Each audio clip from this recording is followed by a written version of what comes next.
14ই August 2024, স্বাধীনতার আগের রাত, উত্তাল শহর কলকাতার রাজপথ।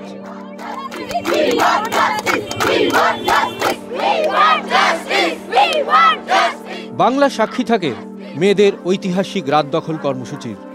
প্রতিবাদ বিক্ষোভের সেই অভিঘাত ছড়িয়ে পড়ে শহর শহরতলিতে, এমনকি দেশের বাইরেও। নাট্যকার দেবেশ চট্টোপাধ্যায় তখন বিদেশে। কলকাতার এই বিদ্রোহ নাড়িয়ে দেয় তাকে। সিদ্ধান্ত নেন মঞ্চে ফেরাবেন আন্তিগোনেকে। যে কোনো একটা নাম লিখে নাও। এই চিঠি এখন সবার। আন্তিগোনে ২৫০০ বছর আগে সোফোক্লিসের লেখা নাটক আজও সমান প্রাসঙ্গিক। তাই তো সেই নাটকে আবার মঞ্চস্থ করতে চলেছেন দেবেশ চট্টোপাধ্যায়। আরজিকর কাণ্ডের পর শহর কলকাতা যে প্রতিবাদের ছবি দেখেছিল, তাই সেই ছবি এবার ফুটে উঠবে সংস্কৃতির আন্তিগোনে নাটকে।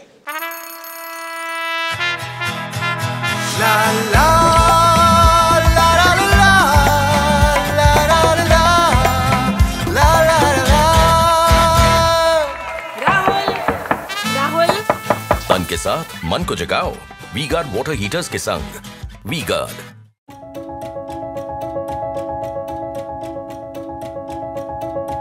প্রতিবাদের মুখ আন্তিগোনে, প্রেম, পরিবার, আইনি অধিকারের মুখ আন্তিগোনে, যে মুখের বয়স বাড়ে না।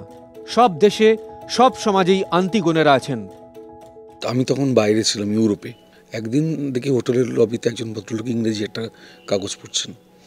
সেইখানে একটা ভেতরের পাতাতে একটা ছোট্ট খবর, তার মধ্যে সেটা রেডিং ছিল উমেন রেভলিউশন ইন কলকাতা। 14ই আগস্টের রাত দখলের যে নিউজটা, সেটাকে কেন্দ্র করেই খবরটা হয়। ওই মুহূর্তে আমার মনে পড়ে যে ওই রাত দখল আর আন্তিগোনের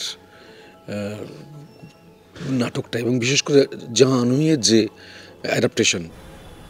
আমি যদি আর 5টা শান্ত সুবোধ প্রজাদের মতো হতাম, তাহলে কাজটা কত সহজ হতো, তাই না?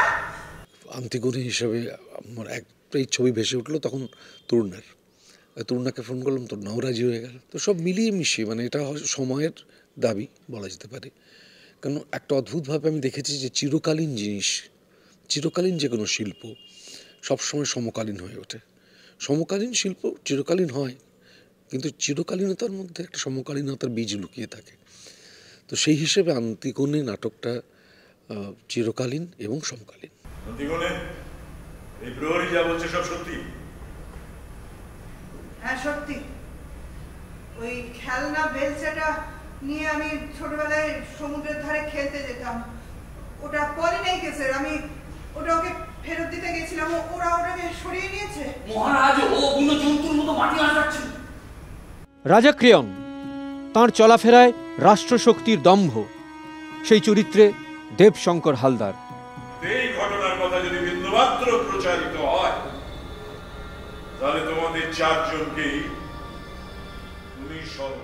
এই আন্তিগোনে নাটকে আজ থেকে 35 বছর আগে প্রহরীর চরিত্র করতাম এবং 2টি সংলাপ বলতাম। আজকে এই আন্তিগোনে নাটকে আমি মহারাজা ক্রেয়ন সাজছি। তো এটা একটা অদ্ভুত সমাপতন, বা বলবো যে একটা চক্র সম্পূর্ণ হচ্ছে বলা যেতে পারে।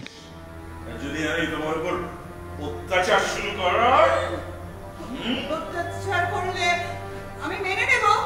আমার দাদাকে সমাধি দিয়ে আমি ভুল কাজ করেছি, তারপর ছাড়া পেলে আমি একই কাজ করব। তুমি দেখতে চাও সেটা? শাসকের তৈরি করা সমস্ত নিয়ম যে জনগণ মেনে চলবেই এমনটা তো নয়। জনগণের যদি মনে হয়, বা কোনো একজন ব্যক্তি মানুষের, জনগণও বলছি না, যেমন আন্তিগোনেন একা ব্যক্তি মানুষ হিসেবে একটা প্রতিবাদ করেছে, সেই প্রতিবাদের রাস্তা তার খোলা আছে এবং সেই জন্য সে প্রাণপণ করেছে। এবং শাসক সেটা বুঝতে পেরেও তাকে বাধ্য করছে যে শাসনের আওতার মধ্যে আনা। এবং শাসক সেখানে অসহায়ের মতো কখনো কখনো বলছে যে তুমি আমাকে বোঝো, আমি আর কি করতে পারি। আমার সারা শরীরে রক্ত, তোমার সৈন্যদের অত্যাচারের আঘাত, তবু আমি যা চাই তাই করতে পারি। আর তুমি না যা সর্বশক্তিমান, তুমি তা করো না। দেবেশের আন্তিগোনে তূর্ণা দাস। রাজা ক্রেয়নের আদেশ না মেনে দাদা পলিনিসেসের মৃতদেহ সমাধি দেওয়ার চেষ্টা করেন আন্তিগোনে। ধরা পড়েন রাজার সেনাদের হাতে। প্রথমে শান্তভাবে, পরে ভয় দেখিয়েও আন্তিগোনাকে বাগে আনা যায় না। রাজার সামনে তিনি কখনো মাথা নত করেননি, বরং রাজা যে আসলে প্রতিবাদ সহ্য করতে পারেন না তা সপাটে বুঝিয়েছেন। এই গোটা থেবাই নগরীতে একমাত্র আমি যে তোমার বিরুদ্ধে প্রতিবাদ করেছি, এই খবর জানলে যে তুমি আমাকে মৃত্যুদণ্ড দেবেই, সে ব্যাপারে আমার কোনো সংশয় ছিল না।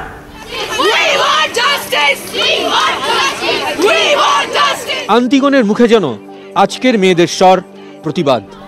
আমাকে চিৎকার করতে হবে, গর্জন করতে হবে, আর সেই হাড়ের টুকরো যার নাম দিয়েছো সুখ, তাকে রক্ষা করতে হবে, তাকে জানতে হবে। শাসকের মুখের ওপর এই যে বারবার না বলার সাহস, তা কি শুধুই পুরুষ শাসিত সমাজের বিরুদ্ধে এক মেয়ের প্রতিবাদ? শুধুমাত্র মেয়েদের ঘটনা বলেও নয়, পুরো সামাজিকভাবেই, রাজনৈতিকভাবে আমাদের অনেক প্রশ্ন করে ওঠা হয় না, অনেক ক্ষেত্রেই আমাদের আত্মবিশ্বাসের অভাব হয়। এই প্রশ্নগুলোকে আদৌ ভ্যালিড, এই রকমভাবে আমরা এত বছর বেঁচে এসেছি। আন্তিগোনা, আমাকে বোঝবার চেষ্টা করো, তোমার জন্য আমার অনেক বড় কিছু ভাবা আছে। তুমি হাইম্যানকে বিয়ে করবে, তোমার সন্তান হবে, তাই আমি চাই তোমার স্বাস্থ্যটা একটু ভালো হোক, যাতে তুমি থেবাইকে একজন সুস্থ সবল শিশু উপহার দিতে পারো। যা বলছি তাই মন দিয়ে শোনো। দেবেশ কি তার এই শিল্প সৃষ্টির মাধ্যমেই প্রতিবাদ জানাবেন, পথে নামবেন না?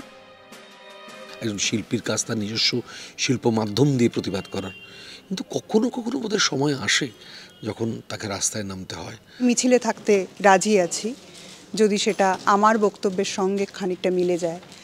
আবার কেউ চাইতেই পারেন যে তারা শিল্পের মধ্যে দিয়ে প্রতিবাদ করবেন, আমার কাছে সেটাও সমানভাবে গুরুত্বপূর্ণ।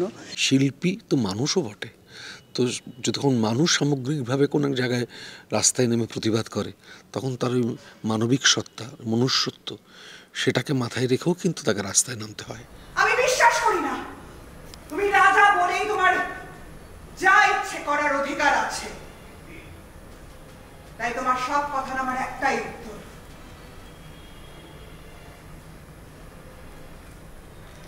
না।